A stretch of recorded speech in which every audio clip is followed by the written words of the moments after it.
My name is Scott and I'm currently 39 years old.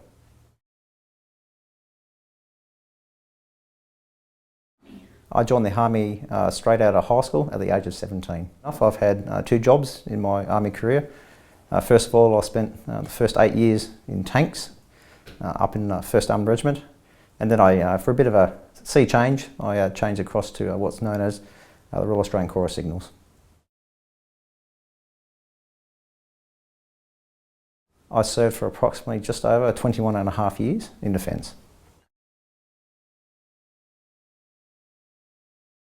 I've been very fortunate enough that I've deployed to Iraq once and Afghanistan 5 times.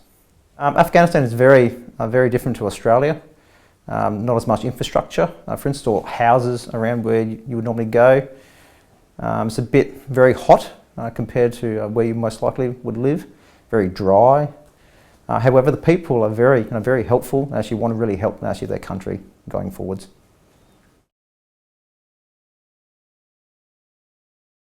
My living range has been very Spartan a few times, so I've lived everywhere from being in the field, which is laying on the ground in the dirt for quite a while, to everything to having like a single bed back inside, as we call it, where the base is.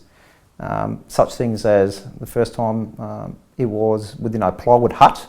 There was 8 of us in a plywood hut, so to speak, and we then went to more hardened accommodations, I would call it. It was more concrete and like protect against indirect fire.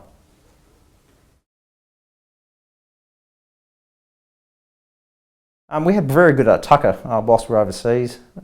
Virtually fed what you call like Australian sort of food.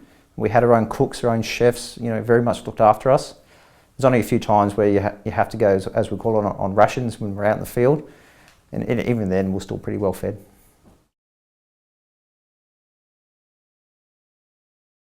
Initially it was very hard actually, so there was a limited time as to even call home.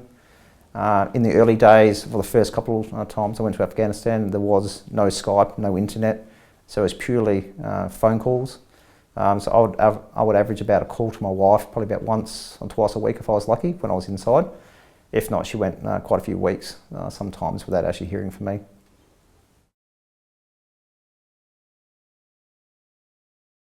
Unfortunately, not really. Most of the times I was in a very high demanding job.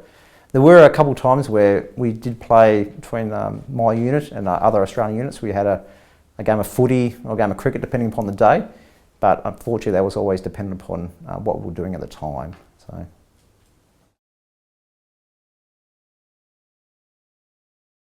The ability to actually have 8 hours of good sleep, to be honest. The time overseas was very demanding, very high, as I call it, high tempo. Would almost like being at school for about 20 hours a day for you guys. But also just the ability just to walk down to the shops and see someone different. Because after about 5 or 6 months, you see the same people every day and you just wish to see someone different sometimes.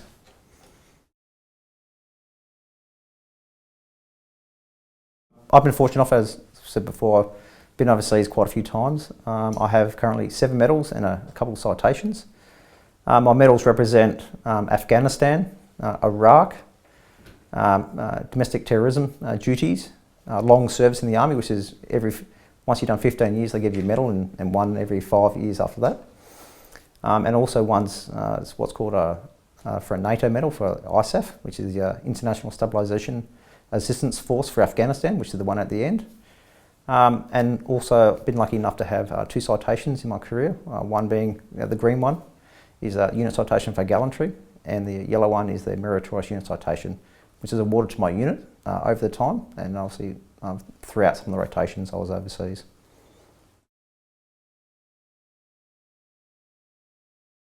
The best way to salute is if you have your hand, if you raise it up in a palm like so, for you young guys.